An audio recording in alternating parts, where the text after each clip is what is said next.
Is it possible to upload your brain to a computer? Can a computer be conscious? Can you teleport yourself elsewhere in space-time by sending a string of ones and zeros or beaming yourself somehow? Are we living in a computer simulation? Believe it or not, while these are very different and interesting questions, they're all related in a way that I'm going to show you. The answer to all of them is no. We're not living in a computer simulation. Computers will never be conscious. You can't teleport yourself, and you can't upload your brain to the internet. And I'm going to prove this to you in a way that has never been shown by anyone else before. I'm going to prove it to you right now using a proof by contradiction. So here's how it goes. First of all, let's just start with the basic question: can I upload myself to a computer? And so this has implications for an afterlife or immortality, right? If you could upload your awareness to a computer, then potentially you could live until the end of the universe. Now, what's important here in talking about these questions is, what does it mean when I say myself? What does this mean? I'm referring to my identity. You know what it feels like to be you. I know what it feels like to be me.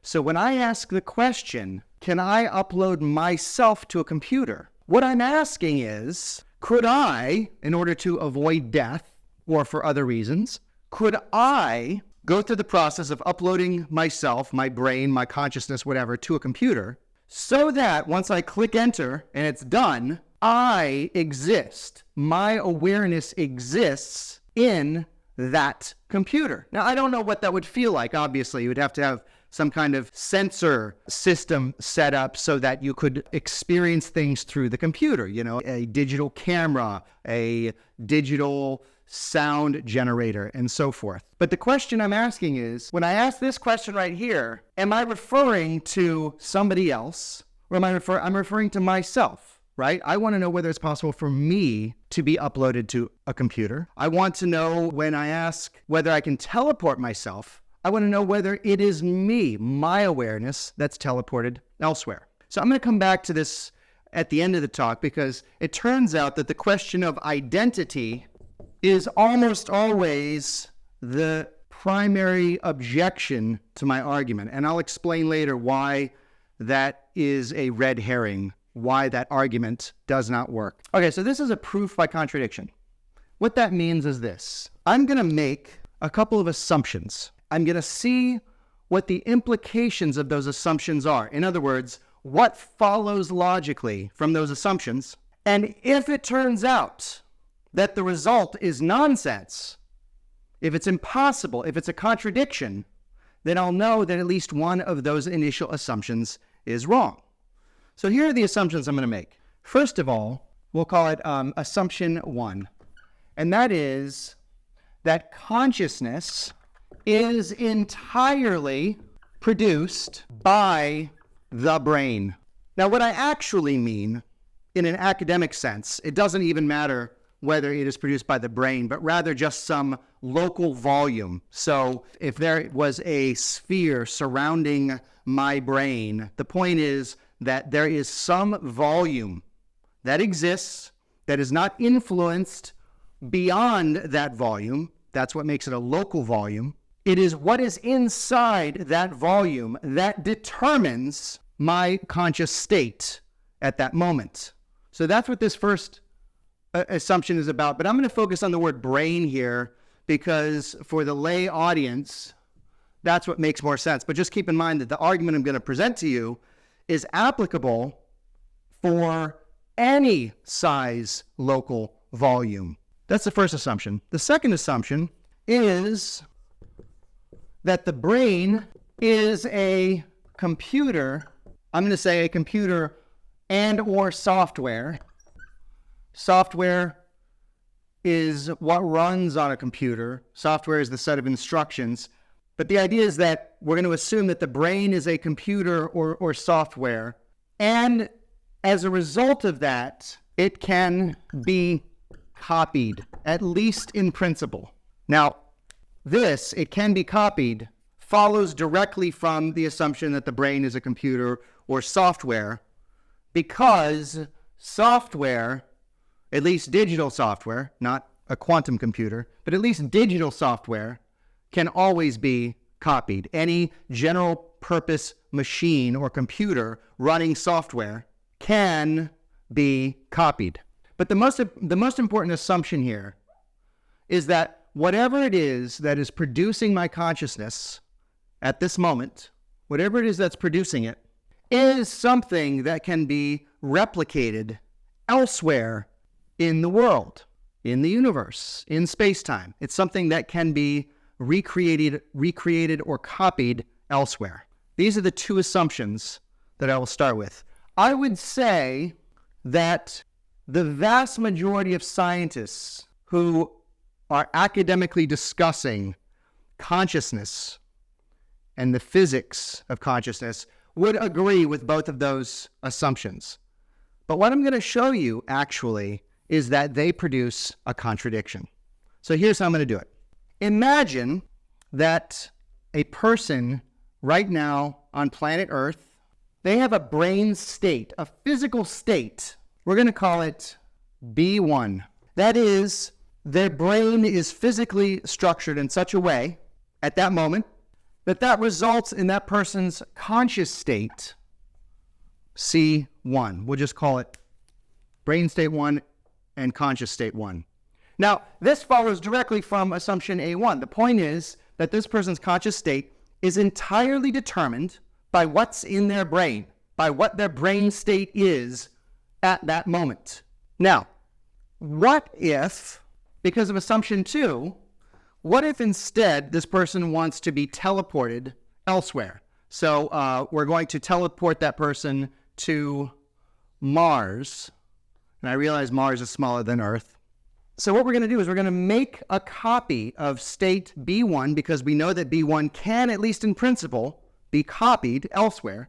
We're going to create brain state B1 on Mars. Now, for the moment, just to make the argument easier, we'll say that as soon as we copy that B1, once we've made that copy here, before we run it on a computer here, we'll destroy this. So the person will be killed, or at least this brain state will be destroyed. So that brain state no longer exists there. But by assumption 2, we know that it can be copied, and we have copied it at this place right here, Mars. Well, state B1 produces necessarily that conscious state C1. We know that because of assumption A1. We know that whatever it is that produced state C1 was B1, and that was recreated here, so it has to be C1. So what does this person experience that moment when they reach brain state B1, that is destroyed, and then B1 is recreated on Mars? Well, it better be the same person, right? It has to be exactly the same person. So that person would immediately be conscious in state C1 on Mars. Now, the next moment, of course, if that person had remained on Earth, the next moment would be very different from the next moment on Mars, right? The next moment here, and we'll call that's the reason I use the subscript B1, because maybe the next brain state, B2, is where the person now has seen into the Martian landscape and realizes that he is on Mars. So that produces a conscious state C2 of now that person realizing that he is on Mars. And that would be very different from what would be experienced on Earth. Okay, so I just want to be clear that by these two assumptions, it must be the case that whatever brain state produced this person's conscious state here, if that brain state is recreated here, and it can be, at least in principle, because all software can be copied, then that will produce exactly the same conscious state of that person here at that time. Now, what happens if instead of creating a single copy right here, B1 to C1, also a copy was created on Venus? B1. Well, we already know from assumption A1 that that brain state, whatever is within that local volume that determines conscious states, must produce conscious state C1. It's the same person experiencing the same state. Now, that isn't a problem because they're experiencing the same state, the same conscious state. But now you can imagine, what if the next moment, of course, this is a state, a brain state of the person opening his eyes and realizing that he's on Mars. Whereas this one over here, the next moment here, is the brain state of the person realizing that he is on Venus. So we're going to call it B2 prime because it's different from this B2 over here. And that is, of course, going to produce a different conscious state, C2 prime, than what the person would have experienced here. Okay, so remember where we're at. The person is conscious.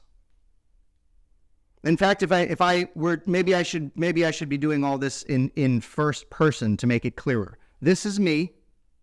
I am conscious right now, and there is, by assumption A1, there is a brain state that is producing that conscious state at this moment. By A2, that state in my brain can, at least in principle, be copied elsewhere. So, that brain state is copied. I'm killed on this Earth, but that brain state is recreated somewhere on Mars and somewhere on Venus. Now, what you should know before I go any further is something very important, and that is that light and information cannot travel faster than a certain speed, and that, of course, is the speed of light. It's very fast, 300 million meters per second, but it is a limit. So it turns out that it takes time for information to travel from Venus to Mars. It depends on where they are in their orbit around the sun, but let's just say that at this particular moment, Earth right now, Earth is typically about 8 light minutes from the sun. What that means is light emitted from the sun takes about 8 minutes to get to Earth. So let's just assume right now that the way the orbits in the solar system are is such that Venus and Mars are separated by 10 light minutes. Let's just make that assumption. We already know by these two assumptions that I am copied, my brain state that produces my consciousness is copied and instantiated at both Venus and Mars. And that brain state produces the same conscious state of me in both places. It has to because of A1. That's what we assumed. If it was a different person that was produced, then A1 would be false. It would mean that there would be something beyond the brain that determines identity. So it produces C1 in both cases. Here's the problem. That next moment, the next moment when I open my eyes, do I see a Venetian landscape, or do I see a Martian landscape? That's the question. Here's my question. What do I experience in the next moment, in that B2 moment? What do I experience? What is my next conscious state after C1? Is it going to be C2 or is it going to be C2 prime? That's the question. And there's only 3 options. Either I experience neither, or I experience both, or I experience one of them, one or the other. Right? These are the only 3 logical possibilities in knowing what my next experience is after my brain state is destroyed on Earth and recreated on Venus and Mars.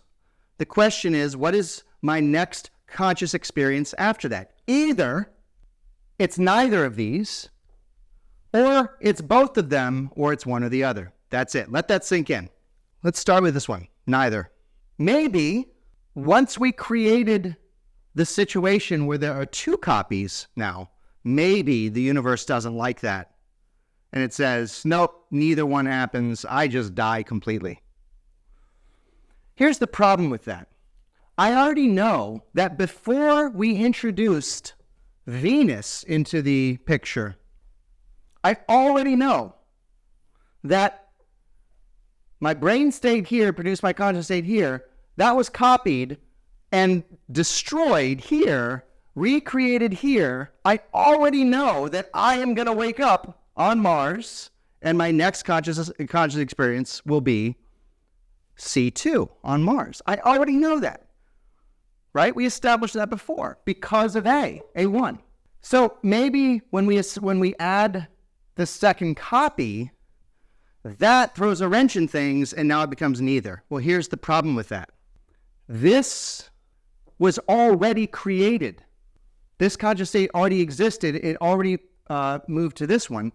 The only way this wouldn't happen, because the universe doesn't like this, is if a signal could come from here to here and say, whoa, whoa, whoa, there's more than one copy of this. We shut it all down. It's going to be none of them. Either there's one copy or there's none of them. It requires a signal to travel from here to here. I don't know what kind of a signal that would be, but the point is, because information cannot travel faster than light, we have a limitation here. We already said these are separated by 10 light minutes. So it takes at least 10 minutes for the instantiation of this brain state over here, the information of that to be transmitted over here to stop it and make it neither. Well, it's already happened. It's too late. So it cannot be neither. Let me repeat. We already know that even if we don't have this here, that I will experience a progression from conscious state C1 to C2 on Mars, because brain state B1, which was a copy of this B1 on Earth, evolves to brain state B2 on Mars. We already know that. So it can't be neither. Maybe it's both. It's just both. I experience both a progression from C1 to C2 as well as C1 to C2 prime. I just experience both. Now, of course, I don't know what it's like to have two conscious experiences at the same time, right? But maybe that's possible, right? If I take enough LSD, maybe that's possible. Here's the problem with that. In order for me to experience both of them, even if that sounds weird, for me to experience both of them requires information going faster than light. Once again, this version of me over here, if I'm going to experience C2 and C2 prime, it requires 10 minutes for this information to get over here. Well, my conscious state has already long progressed past this at that point. So again, light, the speed of light, the speed of information, makes it so that I cannot experience both C2 and C2 prime. Well, then you might say, oh, that's fine. I experience C2 now, and the progression over here, C3, C4, etc. And then later on, I also experience C2 prime, right? Because of light. Here's the problem with that. This is me. This still is me. So this me, it must experience C2 prime first, and then after that a C3 prime and a C4 prime and all the conscious experiences after that. But if it takes 10 minutes for the information to go from here to here, then I must be experiencing C2 prime before C1, and experiencing, because I'm over here, must be experiencing C1 before C2 prime over here. That's a contradiction. I cannot experience both of these. I know that this is me and this is me. I experience both of them. What do I experience next? Well, I cannot experience both this and this because of the limitations of the speed of light. Now, you can make this even more interesting by, instead of Venus and Mars that are separated by 10 light minutes, separate by 10 light years or 10 million light years, and the argument is exactly the same. So we know then, what do I experience? I experience something, so it's not neither, but I don't experience both of them, because to experience both of them would require that information of this conscious experience goes faster than light to my experience here, so that I experience them simultaneously. And also, it requires the information of this state being experienced at the same time as this, which requires superluminal information transfer. That is faster than light, and that's, again, impossible. So it's not both. So here's the last possibility. I experience one or the other. Right? That's it. That's all that remains. Now, here's the problem with that. Which one does the universe choose? Which one do the laws of physics choose for my next conscious experience? What will I experience after C1? Will I experience C2 prime, or will I experience C2 over here? This is Mars and this is Venus. Which one of those will I experience? I already know it. I will experience something, but I can't experience both of them. That means it has to be one or the other. Which one of those do I experience? The problem is, you might be sensing this now. Again, it has to do with the speed of light. There is no way for the laws of physics or for the universe to decide which one of these is the real me, because they are separated by 10 light minutes. So maybe like you might say, oh, the universe just chooses the first one to be instantiated. Well, the problem is, and I'm not going to try to prove this to you, but Einstein showed special relativity that there is not simultaneity of these two events. It depends on the observer. So which one of these two events was created first? There is no fact about that in the universe. So there is no way for the universe to determine which of these two was instantiated first. That's one problem.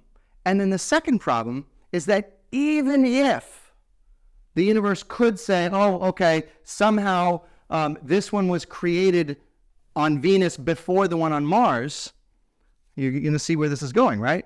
The problem with that is you would have to send a stop signal from here to say, nope, this is no longer my identity.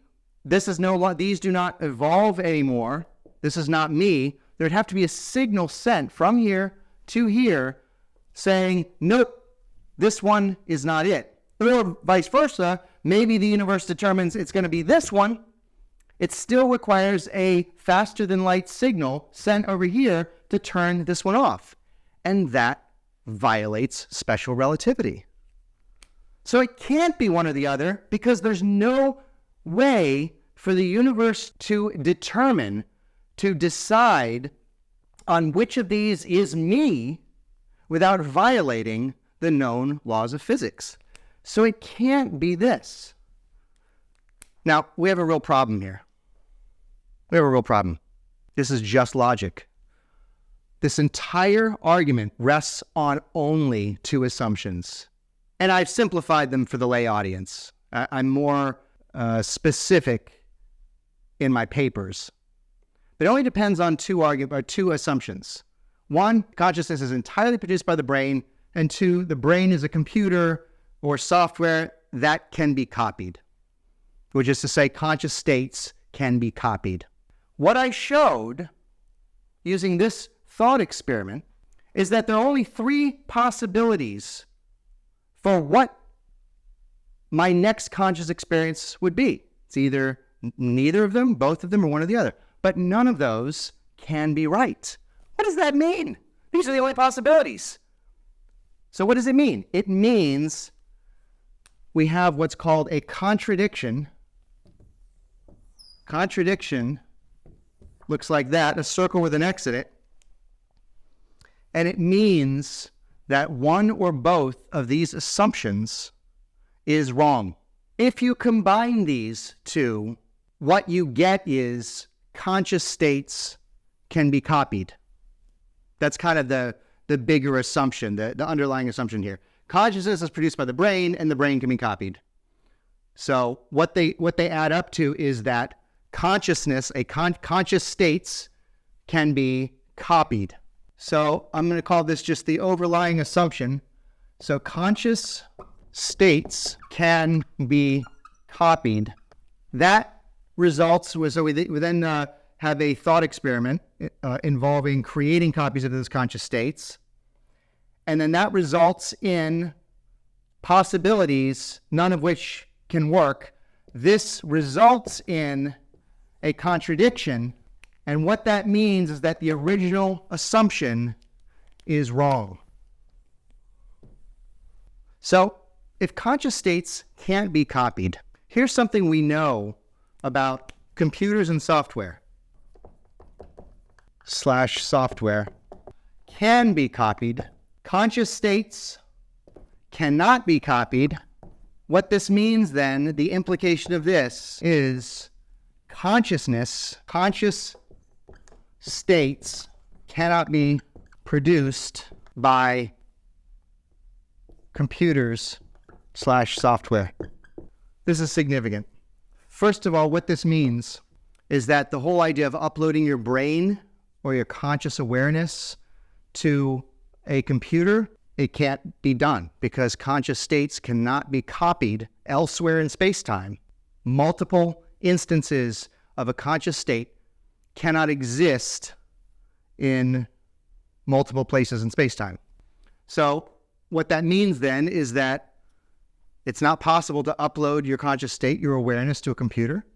It means that a computer cannot be conscious, at least in the way that I'm conscious and I assume that you're conscious, because those conscious states cannot be replicated the way that software and computers can. You can't teleport yourself anywhere else for the exact same reason. Well, it's for a larger reason, which is to say that whatever it is that produces your conscious state can't be copied and is not, as a result of that, cannot be simplified to information within a local volume. I probably said a little bit too much there, but it does imply that you can't teleport yourself elsewhere. It also means that we're not living in a computer simulation. You cannot be conscious within a computer simulation because that would require that consciousness is the result of a computer or software. The last thing I want to address, one major objection, and that is this notion of identity. It is often claimed that when I've created this other copy on Mars, and here is the Venus one over here, that when I create them, and then their next experience is something different. So B2 goes to a different conscious state, C2. This B2 prime goes to a different conscious state, C2 prime. It is claimed, or it is objected, that maybe these then become different people with different identities. Here's the problem with that. When I ask the question of, can I upload my brain or can I upload my awareness to a computer? I don't want to know if somebody who looks like me and acts like me and talks like me gets uploaded to the computer. I want to know if it's me. I want to know if when I click enter on that uploading process, that final uploading process, I click enter, I want to know if when I open my eyes at that point, I am inside a computer. Teleporting. I'm not interested in whether or not somebody who looks like me or sounds like me or thinks like me or has my past gets teleported elsewhere. I want to know if I experience that. And what I've shown with this proof, and it is a proof, is that no, I won't experience teleportation. I won't experience my consciousness being uploaded to a computer. I won't experience these things. So that objection of identity simply does not work.